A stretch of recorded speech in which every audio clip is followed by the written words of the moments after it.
You are so plain and cheap. My mother-in-law, who loves luxury, repeats this sarcastic comment every time she meets me.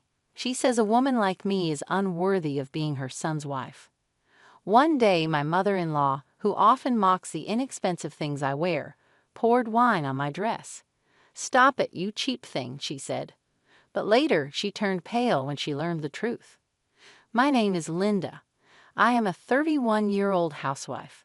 I married my husband John 3 years ago. We don't have children yet and are enjoying a carefree life. Our married life is peaceful and smooth, and we are even talking about having a baby soon.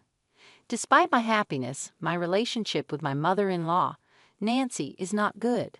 She has been critical of me since we got married, and even after 3 years, we still haven't built a good relationship. I try to get along with her, but she doesn't seem interested. When my son wanted to get married, I wondered what kind of young lady he would bring. "She's very plain," she said when we first met. From the beginning, she made it clear that she didn't think I was suitable for her son. My parents are normal working people. My father is an office worker and my mother is a nurse. But my mother-in-law looked down on my family, saying, "I can't believe your mother has to work. They must have been very poor." She said this with a pitying look when she heard about my family. My mother-in-law, who has never worked since her marriage and grew up in a wealthy family, always brags about her luxurious upbringing. "I always wore nicer things than others," she said proudly. "Cheap things don't suit me. That's why I raised my son to know what is the best." My mother-in-law, who made fun of the cheap things I wear, once poured wine on the dress I was wearing. She called me a cheap thing and later turned pale when she learned the truth about my dress.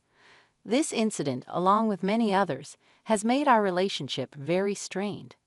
Despite my efforts to get along with her, my mother-in-law continues to criticize me.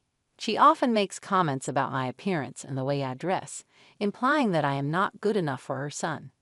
She also criticizes my family, looking down on them because they are not as wealthy as she is. I have tried to ignore her comments and focus on my happy life with John. We have a loving and peaceful relationship, and we are looking forward to starting a family. But my mother-in-law's constant criticism is a source of stress and tension. I hope that one day my mother-in-law will see that I am a good wife for her son and accept me for who I am. Until then, I will continue to try to build a better relationship with her, despite the challenges. I didn't know how to react to my mother-in-law, so I always tried to cover it up with a smile. I like simple clothes and makeup, which is different from my mother-in-law, who likes fancy things. She always wears expensive brand clothes, accessories, and makeup. You don't know what good things are, do you? You only know about cheap stuff. I wonder why my son chose you. I raised him to know what is good. After boasting, she always puts me down. Since my husband and I got married, this has been our situation. One day, my mother-in-law poured wine on the dress I was wearing and called me a cheap thing. Later, she turned pale when she learned the truth about my dress. This incident, along with many others, has made our relationship very strained. Despite my efforts to get along with her, my mother-in-law continues to criticize me. She often makes comments about my appearance and the way I dress, implying that I am not good enough for her son. She also criticizes my family, looking down on them because they are not as wealthy as she is. Even though she's sarcastic when we meet, I don't mind too much because I can ignore it. My father-in-law and husband are kind to me, so I didn't feel the need to deal with her too much.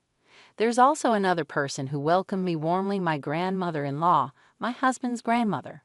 She is over 81, but still healthy and not snobbish at all. My husband's parents have 2 houses on a large plot of land. They live in one, and the grandparents live in the other. Both houses are beautiful mansions. I was surprised when I first saw them. The land was cheap, and we had a carpenter who built them cheaply. "It's not that magnificent," my grandmother-in-law said with a laugh. Despite my mother-in-law's bragging, these houses are mainly due to my grandparents-in-law's hard work. My grandmother-in-law is very friendly and not snobbish, which helps me ignore my mother-in-law's comments. It feels like I have more grandchildren. "We don't have any female grandchildren in our family," my grandmother-in-law said, "and she loves me very much. I wish I could get along with my mother-in-law too, but it doesn't seem to work out that way. Still, I'm happy I have a good relationship with my grandmother-in-law. We go out for lunch or tea together. Despite my happiness, my relationship with my mother-in-law, Nancy, is not good. She has been critical of me since we got married, and even after 3 years, we still haven't built a good relationship. I try to get along with her, but she doesn't seem interested. When my son wanted to get married, I wondered what kind of young lady he would bring. She's very plain, she said when we first met. From the beginning, she made it clear that she didn't think I was suitable for her son. My parents are normal working people. My father is an office worker, and my mother is a nurse. But my mother-in-law looked down on my family, saying, "I can't believe your mother has to work. They must have been very poor." She said this with a pitying look when she heard about my family. One day, my mother-in-law called me. "It's my birthday next month. I've decided to have it at our house this year.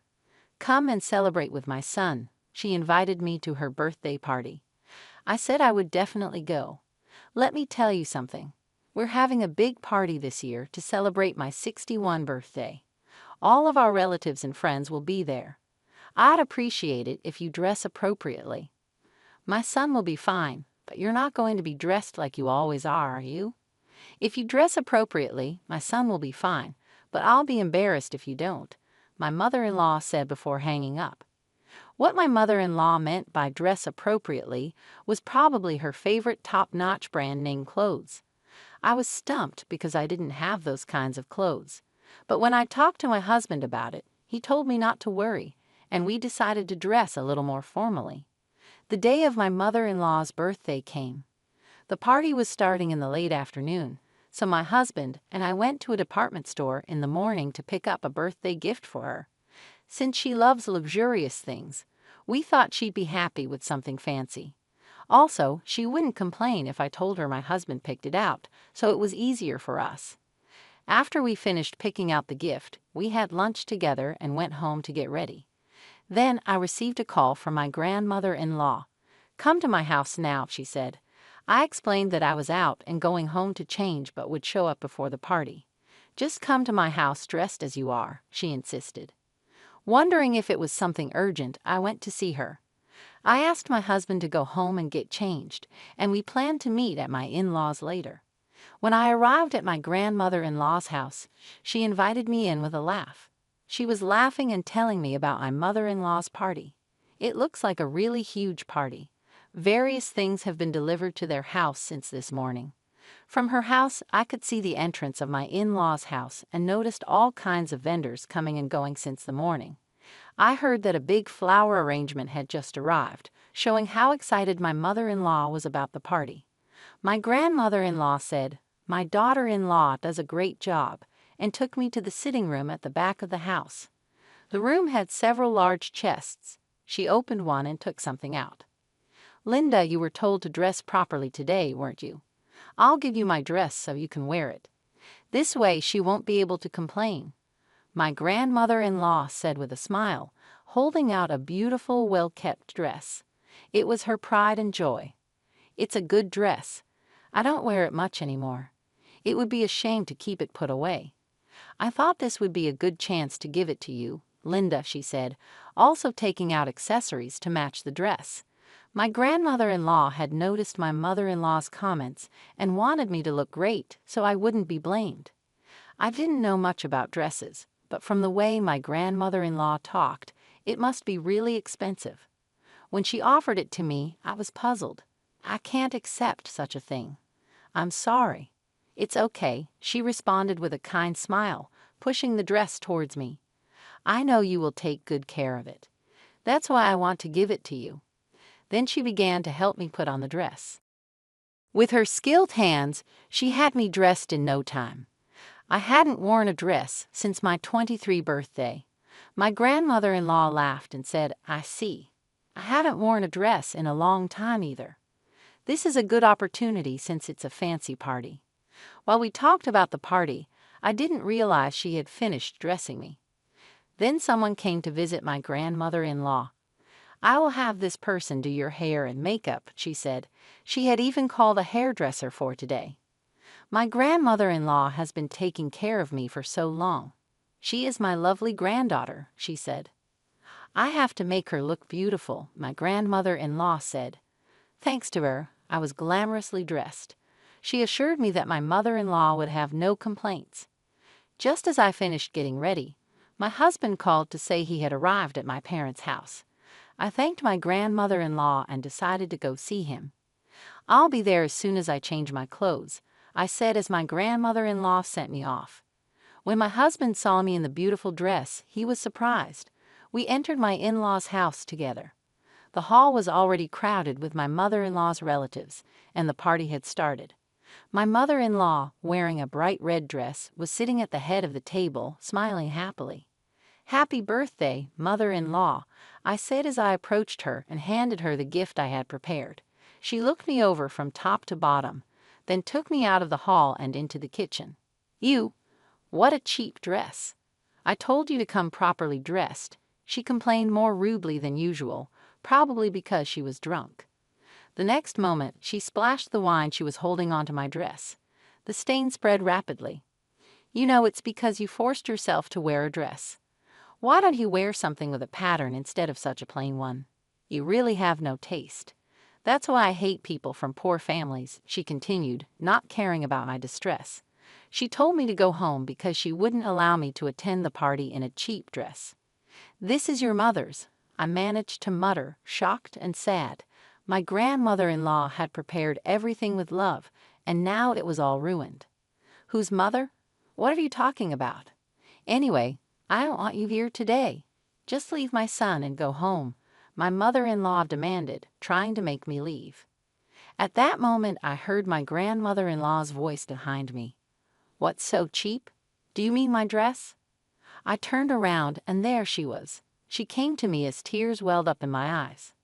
"Oh my God, it's terrible," she said, looking at the stain on my dress. I was so sorry that all I could do was apologize to my grandmother-in-law. I lowered my head and softly said, "I'm sorry." My grandmother-in-law gently replied, "It's all right," and began dabbing at the wine stain with a handkerchief. My mother-in-law, watching this, sobered up and looked very pale. "If you do this, the stain won't spread. I'll use a stain remover to clean it," my grandmother-in-law said kindly. She then turned to my mother-in-law and asked, "Which dress do you mean by cheap?" This is one I had made a long time ago. It must have cost several $1,000s. The fabric and tailoring are first class, just like you love. My mother-in-law's eyes widened when she heard the price. I was also surprised to learn it was so expensive, even though I knew it was a good dress. My grandmother-in-law explained the value of the dress in a sarcastic tone, making it clear that my mother-in-law had ruined something very costly. "I'm sorry. I didn't think it was that expensive," my mother-in-law said, looking more upset than I was, struggling to find the right words. My grandmother-in-law continued, "How can someone who doesn't know the value of things make fun of others? You just show off with fancy things and brand names. You don't know what's really good. You're embarrassing." My mother-in-law, now completely sober, couldn't argue back and just looked down. "People who know quality understand. You, with your cheap dresses, don't get it. You're just new money with no taste." My grandmother-in-law's sarcasm mirrored the way my mother-in-law often spoke to me. My mother-in-law's face turned bright red with embarrassment, and she bit her lip in silence. Then my grandmother-in-law began lecturing her about her attitude toward me. "How can you snub a daughter-in-law who has come from another family?" she asked sternly. "Linda is part of our family now, and she deserves respect." I felt sorry for my mother-in-law, who looked like she was about to cry, and listened quietly as my grandmother-in-law continued. "You should be grateful to have such a kind and loving daughter-in-law. Instead, you make her feel unwelcome and unworthy. This behavior is unacceptable." My mother-in-law remained silent, her face showing a mix of shame and regret. I could see tears welling up in her eyes. My grandmother-in-law, seeing this, softened her tone a bit. "It's not too late to change. Start treating Linda with the respect she deserves. She's your son's wife and an important part of this family." With that, my grandmother-in-law turned to me and smiled. Now let's get you cleaned up and enjoy the rest of the party." She led me out of the kitchen, leaving my mother-in-law to reflect on her actions. As we rejoined the party, I felt a mix of relief and gratitude. My grandmother-in-law had stood up for me in a way I never expected. It was a turning point in my relationship with my mother-in-law, and I hoped it would lead to better understanding and respect in the future. I'll leave it at that. Linda and I won't be attending anymore. "Have a good time," my grandmother-in-law said after finishing her lecture to my mother-in-law. She let her go, and my mother-in-law, in her bright red dress that she had prepared with such enthusiasm, looked out of place and embarrassed. "Wait here. I have a change of clothes for you at home," my grandmother-in-law said to me. She went to get my clothes, and I changed back into them at her house. My husband also joined us. He seemed very angry when he heard the story from my grandmother-in-law. The four of us, my grandparents-in-law, my husband, and I, left my in-laws' house and went out to dinner together. We had a good time without worrying about my mother-in-law. The evening was pleasant, filled with laughter and good conversation, which helped me forget the earlier unpleasantness. After that night, my husband and grandmother-in-law, both still upset, lectured my mother-in-law again. They told her not to approach me and restricted her from spending money freely. My grandmother-in-law had insisted that my mother-in-law needed to learn modesty. My mother-in-law's face was so pale during these lectures that I felt a bit sorry for her, but I knew she needed to change her behavior. My grandmother-in-law further declared that she would give me all her dresses, jewelry, and other valuable things. "It doesn't make sense to let someone who doesn't know the value have them," she said, directing her words at my mother-in-law. Her sarcasm mirrored the way my mother-in-law often spoke to me. I had tried not to say much about it before, but it seems my grandmother-in-law had always disliked my mother-in-law's taste for luxury. Later, with a mischievous smile, my grandmother-in-law confessed to me, "I never liked how she flaunted her wealth. It was about time someone taught her a lesson." The dress that had been stained with wine was returned to me, perfectly cleaned. I was really happy and relieved. I still don't understand the quality of high-end things very well, but I have learned a lot from my grandmother-in-law, who accepted me warmly. In the weeks that followed, I noticed a slight change in my mother-in-law's behavior. She seemed more reserved and less critical. It wasn't a complete transformation, but it was a start. My husband and I continued to enjoy our time together, looking forward to the future. One afternoon, my grandmother-in-law invited me over for tea. As we sat in her cozy living room, she shared stories of her own experiences as a young woman. She talked about the challenges she faced and how she learned to value what truly matters in life. Her wisdom and kindness made me feel even more grateful for her support. "I know it's not easy dealing with Nancy," she said, referring to my mother-in-law. "But remember, you have a family here that loves you. We'll always stand by you." Her words were a comfort to me. I realized that no matter what, I wasn't alone.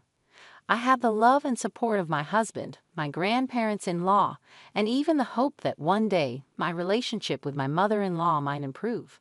As I left her house that day, I felt a renewed sense of strength and optimism. Life wasn't perfect, but with the support of those who cared about me, I knew I could handle whatever came my way.